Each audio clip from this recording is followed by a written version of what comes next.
Mabuhay mga lalabs, ayan.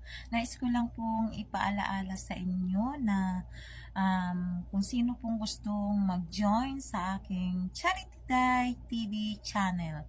Ayan po yung title ng aking channel. So, um, ang akin lang po ay dapat po yung mga kamag-anak ninyo ay na disabled ay meron po kayong sinend sa akin na video para meron po kaming basihan na kung sino po talaga ang karapat-dapat na mabigyan po namin ng tinkiyaw. Tinkiyaw po yun.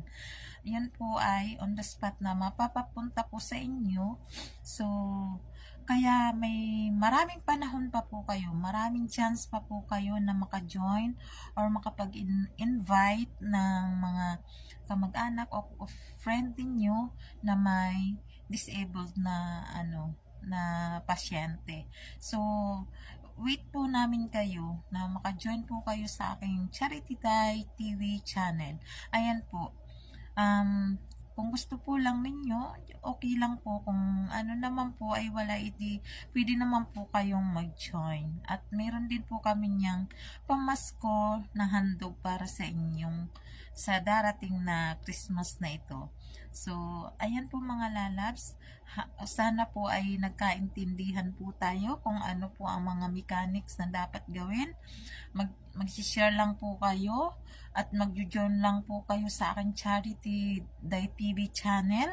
Yun lang po ang inyong gagawin mga lalabs. Wala na pong iba. So, ayan. Tsaka magsisend po kayo ng picture or video sa inbox ko. Nagkaunawaan po ba tayo mga lalabs? At doon po sa mga nagtatanong sa akin paano mag-join, pumunta lang po kayo sa aking profile at i-click lang po niyo yung C channel and then i-touch lang po niyo yun. Yun, makakapasok na po kayo doon sa sa Charity Day TV channel. Ayan po. Sana po mag-invite din po kayo para mas marami po tayong mabigyan ng mga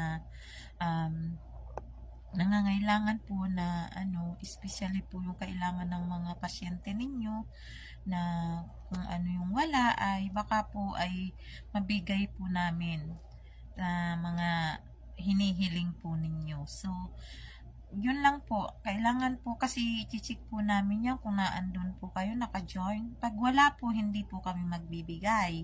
Yun lang po. Kung ano naman po ay kung naka-follow naman po kayo sa akin at pwede po, magbibigay po kami niyan. Depende po yun.